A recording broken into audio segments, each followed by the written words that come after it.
महात्मा बुद्ध ने समाज में प्रचलित सभी प्रकार के मिथ्या आडंबरों का विरोध किया। उनके अनुसार यज्ञ, बलि, तपस्या, मृत्यु, पूजा इत्यादि का खंडन किया। इसके अलावा उत्तर वैदिक काल में समाज को जिन 4 वर्गों में विभाजित किया था, बुद्ध उसमें विश्वास करते हैं। इससे समाज में भेदभाव को बढ़ावा मिला। बुद्ध के अनुसार शूद्र व ब्राह्मण दोनों के लिए सामान्य रूप में अष्टमार्ग का सिद्धांत निर्वाण का मार्ग है। कोई भी व्यक्ति जन्म के आधार पर छोटा अथवा बड़ा नहीं होता, अपूर्ति इसके कर्म इसका आधार होता। महात्मा बुद्ध के चिंतन में विश्व के लिए नई व महत्वपूर्ण बात क्षणिकवाद का सिद्धांत है, जिसके अनुसार संसार की सभी वस्तुएं क्षणिक, नश्वर व निरंतर परिवर्तनशील हैं। वे केवल प्रवाह रूप से स्थायी दिखती हैं, जैसे नदी का पानी सदैव बहाव में होता है। नदी का पानी सदैव बहाव में होता है, परंतु किनारे से देखने वाले व्यक्ति का वह स्थिर दिखाई देता है। इसी प्रकार संसार भी हर क्षण परिवर्तनशील है, परंतु हमें क्षण भर में हो रहे परिवर्तन का आभास नहीं होता।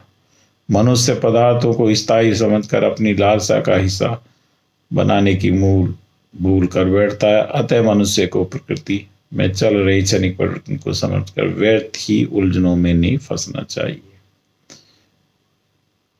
बौद्ध का विकास।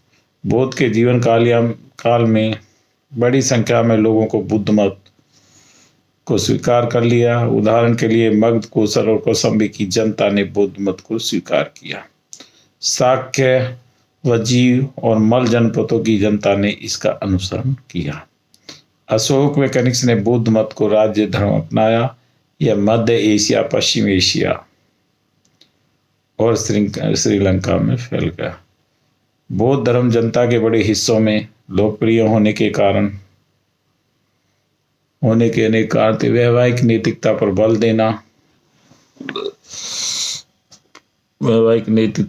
बल देना, मानव जाति की सह स्वीकृता, समाधान और साधारण दर्शन ने जनता को बौद्ध मत की ओर आकर्षित किया।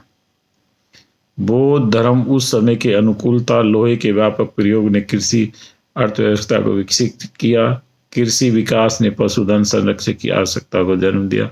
बौद्ध धर्म अपने अहिंसा के सिद्धांतों द्वारा इन आवश्यकताओं को पूरा करता था। गौतम बुद्ध के व्यक्तित्व ने बौद्ध धर्म को लोकप्रिय बनाया। उनकी बौद्धिकता ने शिक्षक वर्ग को उनके आकर्षण, व्यक्तित्व, त्याग, जीवन के साधारण जन को अपनी तरफ आकर्षित किया। भिक्षुओं ने बौद्ध मतों के विचार को व्यक्त करने के लिए उस समय की लोकप्रिय भाषा पाली में किया। संस्कृत भाषा के प्रयोग करने के कारण ब्राह्मण धर्म सीमा में बंध गया, क्योंकि संस्कृत भाषा उस समय की जनभाषा नहीं थी।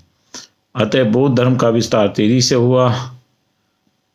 राजाओं के द्वारा संरक्षण प्रदान किए जाने के कारण बौद्ध धर्म का विस्तार तेजी से हुआ। उदाहरण के लिए ऐसी धारणा है कि अशोक ने अपने पुत्र महेंद्र एवं पुत्री संघमित्रा को श्रीलंका में बौद्ध धर्म का प्रचार करने के लिए भेजा। उसने बहुत से बौद्ध विहारों को स्थापित किया और संघ के लिए उदार भाव से दान भी दिया। बौद्ध धर्म ने भारतीय संस्कृति को जीवन के सभी क्षेत्रों में संपन्न बनाया। धर्म के क्षेत्र में उसने मूर्ति पूजा को लोकप्रिय बनाया तथा संगठित जीवन को आरंभ किया। नारी तथा शूद्रों पर जो धार्मिक अभद्रता की भावना थी, उसे समाप्त कर सामाजिक समता का संदेश दिया। बौद्ध धर्म ने शिक्षा को सर्वलौकिक बनाया, विवेकानंद का प्रसार किया तथा नालंदा, विक्रमशिला जैसे विश्वविद्यालय को जन्म दिया। साहित्य क्षेत्र में ज्ञान, विज्ञान और दर्शन को नागार्जुन, वसुमित्र, अश्वघोष, पार्श्वनाथ जैसे विद्वानों को संपन्न बनाया।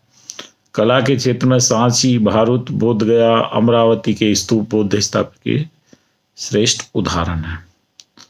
मूर्ति कला के क्षेत्र में गंधार शैली, मथुरा शैली तथा सारनाथ शैली का विकास हुआ। अजंता व बौद्ध गुफा चित्रों का चित्रण करने में बौद्ध धर्म में बौद्ध के जीवन से संबंधित विषयों को लिया गया।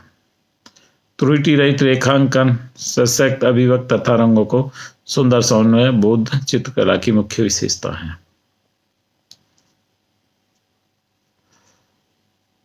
बौद्ध साहित्य, इन साहित्यों को 3 भागों में बांटा गया है। सूतक पीठ, इसके 5 निकाय हैं जिनमें धार्मिक संभाषण तथा बुद्ध के संवाद संकलित है। 5वें निकाय में जातक कथाएं, बुद्ध जन्म से संबंधित कहानियां हैं। नंबर 3 विनय पिटक, इसमें भिक्षु भिक्षुणियों के संग उनके दैनिक जीवन संबंधी नियमों का वर्णन किया गया है। इस पीटक के 3 भाग है, सुप्ति विभाग, खंडका एवं परिवार पाठक।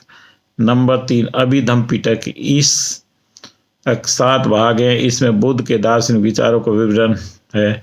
इसको प्रश्न उत्तर के रूप में लिया गया। इसके अलावा दाप वंश तथा महावंश, इसमें तत्कालीन भारत की सामाजिक, धार्मिक, राजनीतिक तथा श्रीलंका के राजवंशों का वर्णन किया गया है। दोनों ग्रंथों की रचना श्रीलंका में पाली भाषा में की गई है।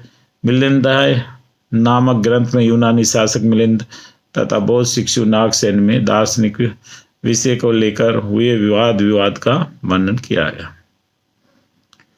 बौद्ध के पूर्ण जन्म की कथाएं तथा बुद्धकालीन धार्मिक, सामाजिक तथा आर्थिक जीवन का उल्लेख जातक कथाओं में किया गया। यह पाली भाषा में लिखी गई है। संस्कृत में लिखित ग्रंथ महावस्तु में बुद्ध की अद्भुत शक्ति तथा बोधिसत्व की प्रतिष्ठा वर्णन किया गया।